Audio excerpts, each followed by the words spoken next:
The first Christmas in our new home, my kids helped me string lights across every window.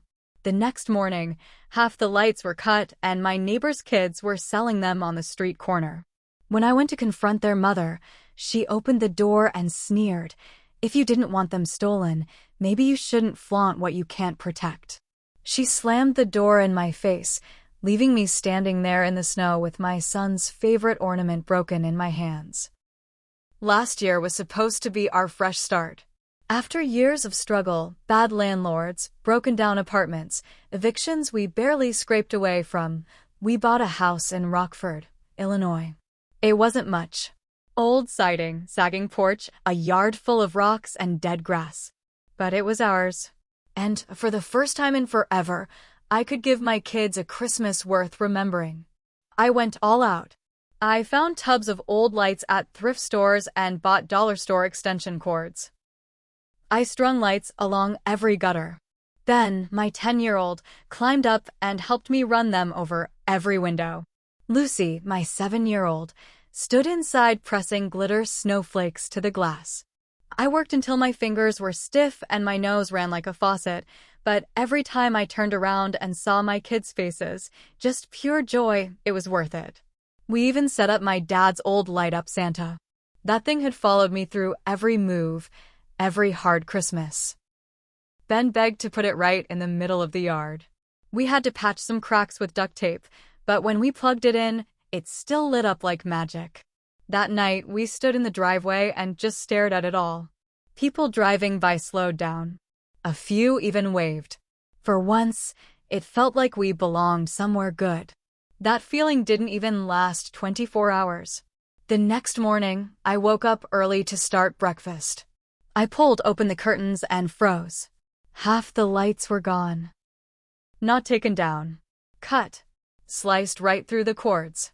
Bits of broken plastic and wire were scattered across the snow like a smashed-up Christmas dream. Ben's snowflake was missing. Half the icicle lights drooped from the roof like snapped spiderwebs. Santa was gone. I ran outside in my pajamas, slipping on the ice patches. That's when I saw it. Santa was lying face down in the gutter, crushed like roadkill. His face was broken in two, the light inside flickering weakly. Behind me, I heard the front door slam open. "Mom," Ben shouted. "Where's all the lights? Where's Santa?" I didn't have words. I just pointed. Lucy came out barefoot, hugging her pink blanket, and started crying when she saw Santa. I crouched to pick up what was left. That's when I noticed the group across the street. 3 kids, about 10 to 14, standing by a folding table. They had a cardboard sign that said, "Holiday lights, $1 each," and on that table, my lights, my snowflakes, Ben's snowflake. Even a piece of the broken Santa was there, taped up with packing tape. I knew those kids. They belonged to Tanya, the woman who lived 2 doors down. I'd only talked to her once when we moved in. She had that dead-eyed look you only see on people who gave up a long time ago. Her boys ran wild, breaking branches, yelling at cars, setting off fireworks at 2 in the morning. Still, this was something else. I told the kids to get back inside and pulled on my coat. My hands were shaking, but not from the cold anymore. I grabbed the broken Santa head and Ben's crushed ornament and marched straight to Tanya's. I didn't knock gently. I pounded hard enough the whole door shook. It swung open a crack. Tanya stood there, cigarette hanging out of her mouth, wearing dirty pajama pants and an old hoodie. She didn't look surprised. Didn't even blink. "What?" she said flatly. "Your kids stole our decorations," I said. My voice broke a little. I held up the smashed ornament. "You need to make this right."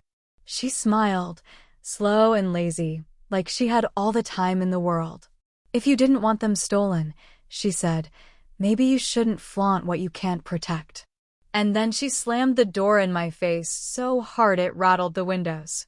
I stood there, clutching the broken pieces of my son's Christmas in one hand, the snow soaking through my shoes, the smell of her cigarette still in the air.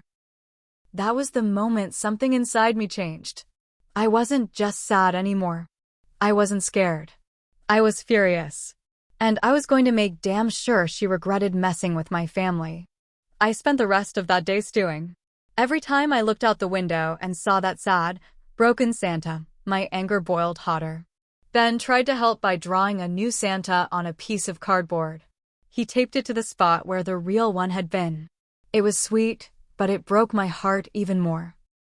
Around noon, I saw Tanya's kids still out there, selling my lights. Some of them were even strung around their bikes like trophies. Cars were stopping to buy them. People laughed and gave them cash, thinking it was some cute little hustle. I called the police. It felt stupid even dialing. I knew what was going to happen, but I had to try. Officer Martinez showed up about 40 minutes later. Young guy, polite. I explained everything. I showed him the broken cords, the smashed decorations, even pointed out the table where my lights were still being sold. He walked over and talked to the kids. Talked to Tanya too. 10 minutes later, he came back to me, looking uncomfortable. "Ma'am," he said, "I spoke with Ms. Rollins. That was Tanya's last name, apparently. She says she doesn't know anything about the lights. Says the kids must have found them abandoned on the street." I laughed. I couldn't help it. It burst out of me like a scream. "They're selling them across the street." I said, "That's my son's snowflake right there." Officer Martinez winced. Unfortunately, without video proof or a witness who saw them take the lights, there's not much we can do. "So they get away with it," I said flatly. He didn't answer. He gave me a little card with a case number on it and drove away. Ben watched from the window.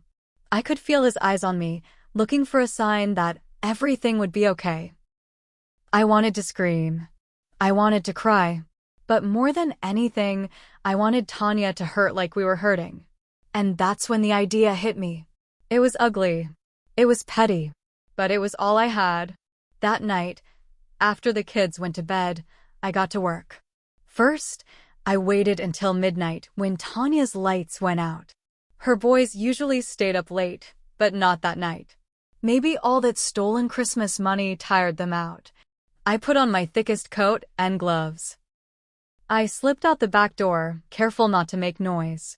Across the street, Tanya's beat-up Ford Explorer sat half on the curb, snow piled on the hood. And strapped to the roof?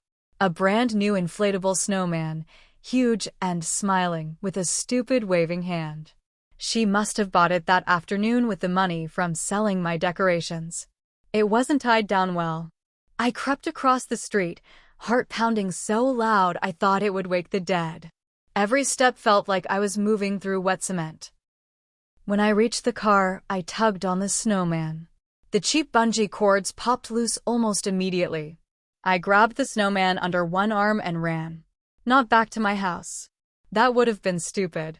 I ran 2 blocks down, to the little pond where kids skated in the winter. The ice was thin at the edges, but thick enough in the middle.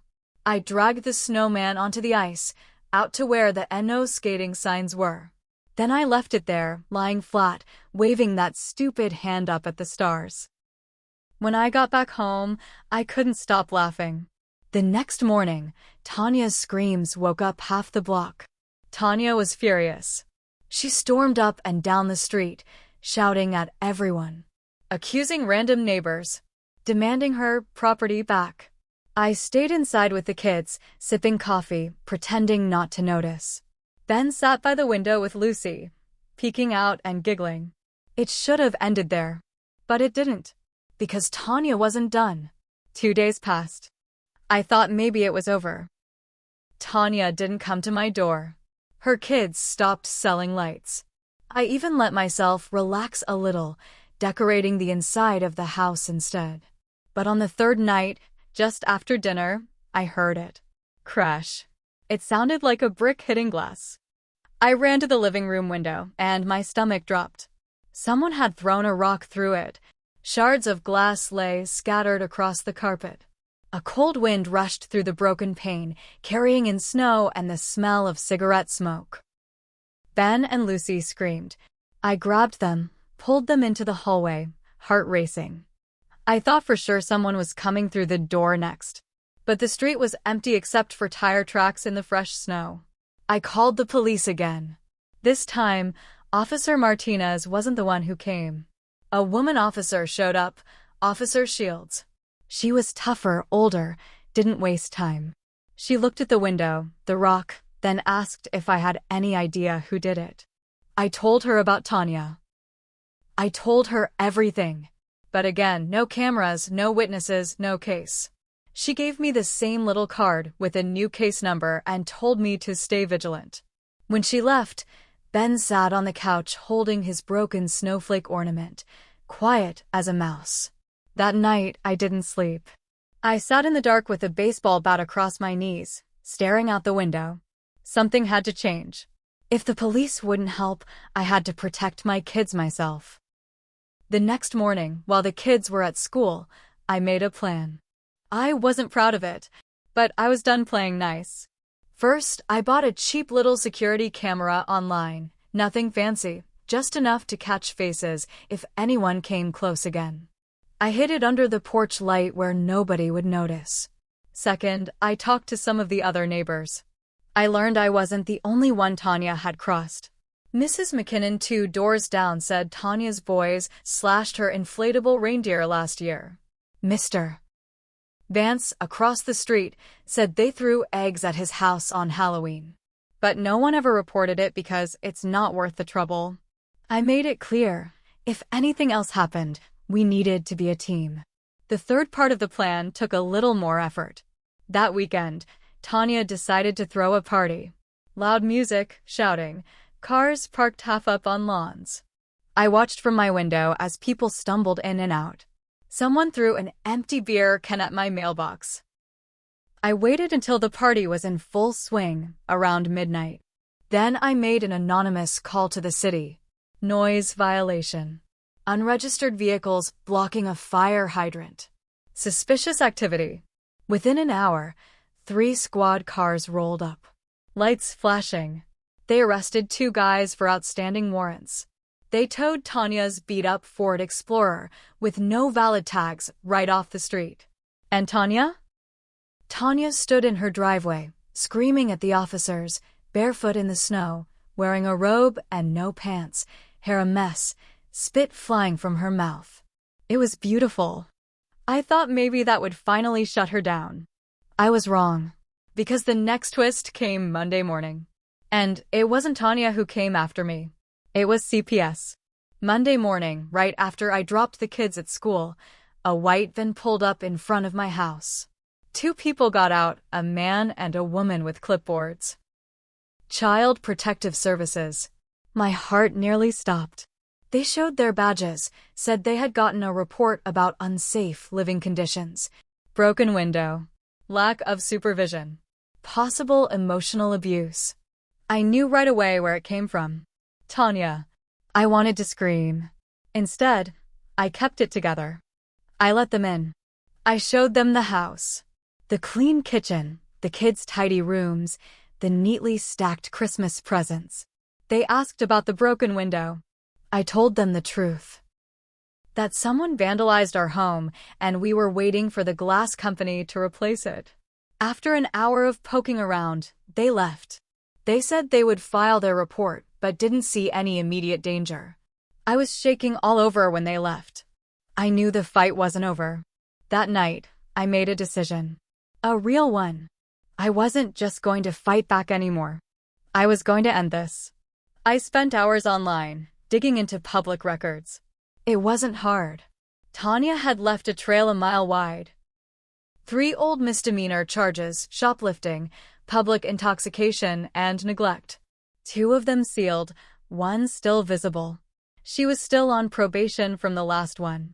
That meant if she broke certain rules, like allowing underage drinking in her house or owning unregistered cars, it could violate her probation. I printed everything. I made copies. I mailed a thick, anonymous envelope straight to her probation officer. Inside, copies of the police reports from the party, the noise violations, the car tow report. Photos I snapped from my porch. Dates, times, everything. No name on the envelope. No return address. Just the truth. It didn't take long. 1 week later, a police cruiser pulled up in front of Tanya's house.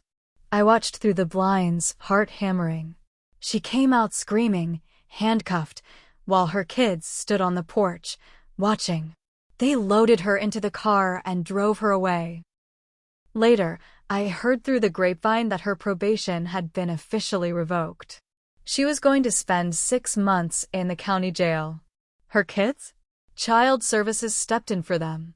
A caseworker showed up the same day. They didn't arrest the boys, but they didn't leave them in that house either. Relatives came to pick them up. By Christmas Eve, Tanya's house was empty, dark, quiet. We spent that Christmas in peace, then made a new cardboard Santa. Lucy cut out dozens of snowflakes and taped them all over the windows. We didn't have the old lights. We didn't have the inflatable Santa. But we had each other, and we had our home. I learned something through all of this. Sometimes, doing the right thing doesn't mean turning the other cheek. Sometimes, doing the right thing means standing up and fighting back with everything you have. Because if you don't protect your family, no one else will. Not even at Christmas.